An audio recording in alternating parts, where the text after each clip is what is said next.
Alright, so welcome back everybody. So for this video, I just sort of wanted to do sort of a showcase, if you will, of these four games over here. Now these four games are all Red Raven games. They were all designed by Ryan Lockett. Now these four games are just four of several games out there that Red Raven Games has done, or should I say published, and Ryan Lockett, who designs all of the games for Red Raven Games, has actually created. So this is just four of several. Now, all four of these games that I have gotten are all super fun. There's a lot of things to talk about when I want to talk about Red Raven Games. One of the cool things about Red Raven Games is every single one of his games, at least the ones I've got here, are all very beautiful. The artwork is amazing. It's phenomenally amazing. It's beautiful. It's just, I just really love his artwork. It's just wonderfully designed for artwork. Now, what's another thing I like about these Red Raven games? Well, for one thing, Above and Below and Igelbound, they're actually in the same world. They are two completely different games. They each have two completely different ways of playing, more or less. Pretty much, more or less. And but yet they're still part of the same world. Another cool thing about that is there's not that many games out there that are completely different from each other that are part of the same world. They're technically, so for instance, if these two games were realistic and very real, somebody who survived or decided to leave an area in this game known as Igelbound, if they wanted to, they could journey to the area where this game is located at and go into the Great Below in the Above and Below game, because they're on the same planet. They are the same game, basically. Same game universe, anyway, or game planet, if you will. Now, Megaland is a little bit different. It doesn't really go well with these two games here, in the sense that it's also from the same land as well. But it's a lot of fun. It's a quick game. You can play this game in about 30 minutes to an hour. It's a very short game. It's a lot of fun. And what else can I say about Megaland? It's a push your luck style game. It does mean that if you push your luck too often, you could end up way behind in scoring, for sure, if you're not careful.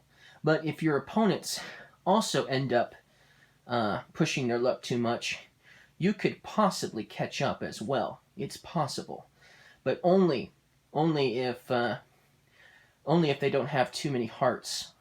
If they get a lot of extra hearts in the game, then they could get ahead pretty fast and pretty easily. But it's a game where you're sort of like in a video game. You're not in a video game, but it sort of has this video game feel. And you go down and you into the levels. There's 10 levels in total. If you manage to stay and go through every single level, and there's 10 of them, you'll come back with all sorts of goodies.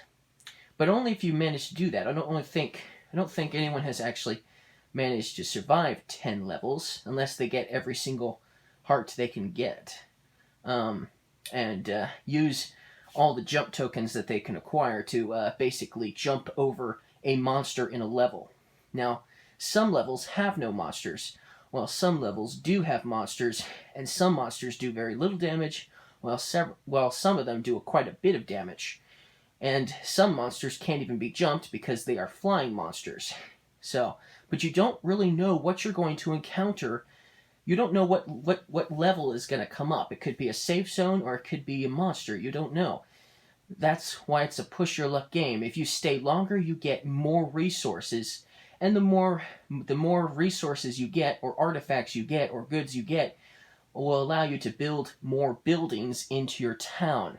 And that's what's so interesting about this game. Even though you're going into an area with monsters in Megaland, you're not fighting any of them. You're not fighting anything.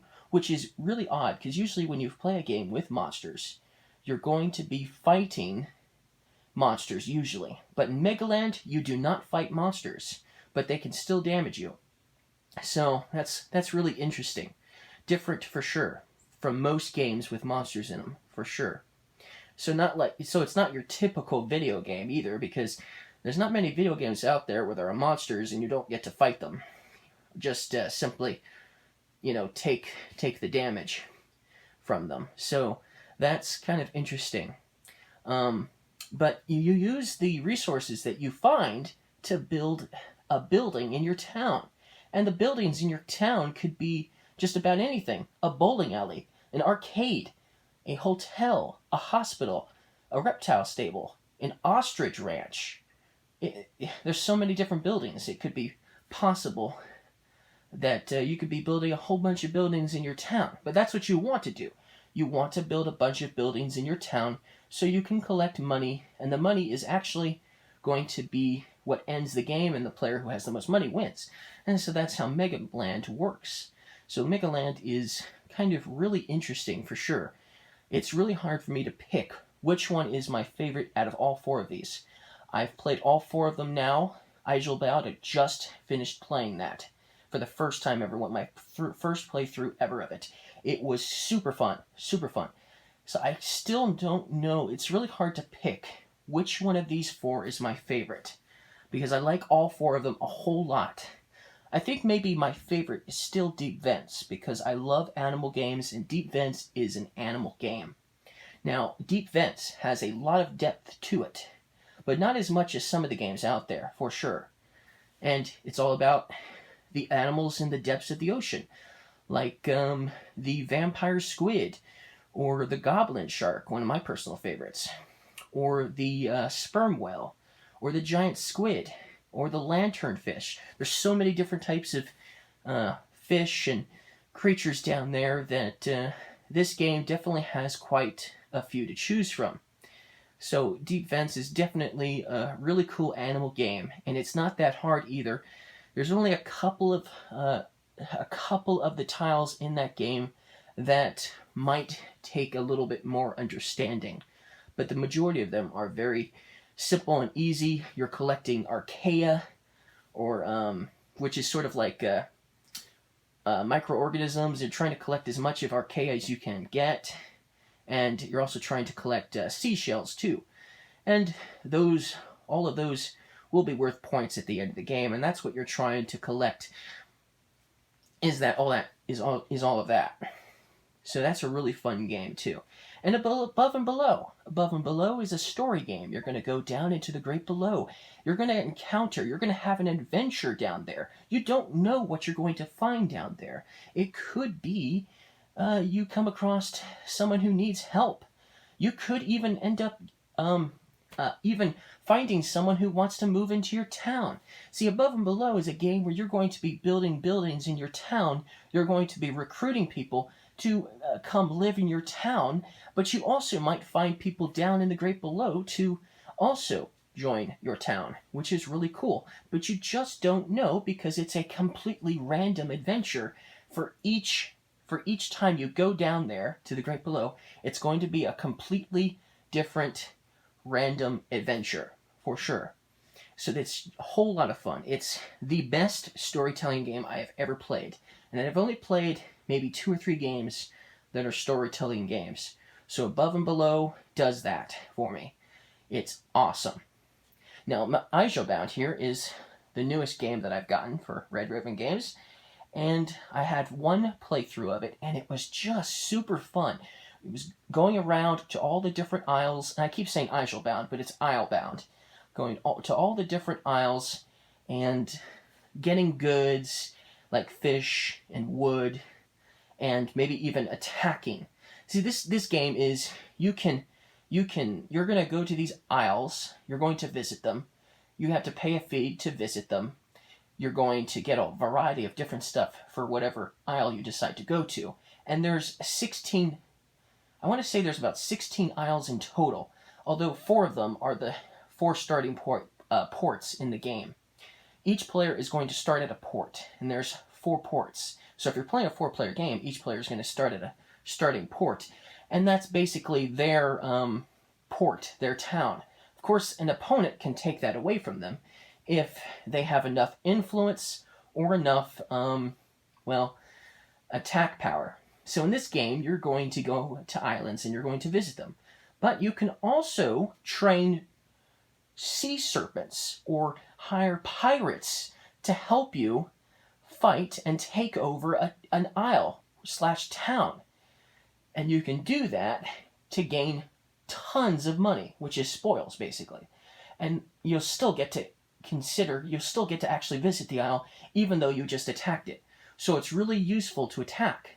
But you can also be the good guy, and if you have enough influence, you can just simply win them over and make them an ally instead of attacking them and taking them down. Or you might do a little bit of both, too. You might be nice to some of the isles, and you might be, mean to some of the isles. But you're not really attacking any of the other players in this game. Not really. You're mostly just attacking the natives of each of the isles.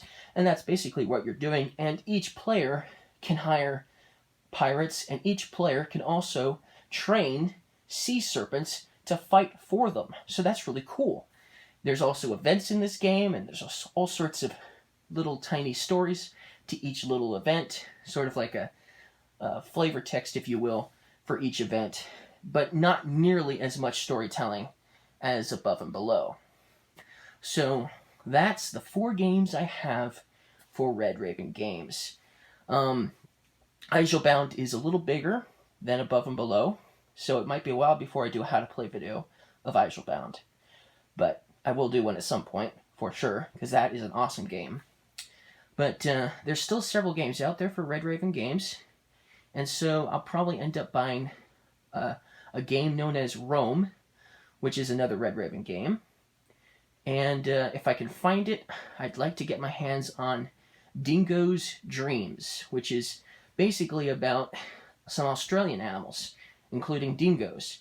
So I would love to get that, especially because it's another animal game, like Deep Fence, although not quite like Deep Fence.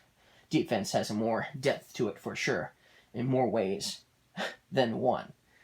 But those are the 2 games I definitely want to find at some point and get at some point for Red Raven Games. And there's still a few that I haven't decided if I'm going to get or not besides those.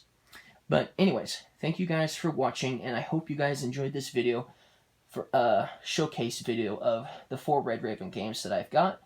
And maybe you'll buy one of these games if you don't have one, because they're all awesome. I recommend all 4 of these games. They are just so fun. Thank you guys for watching.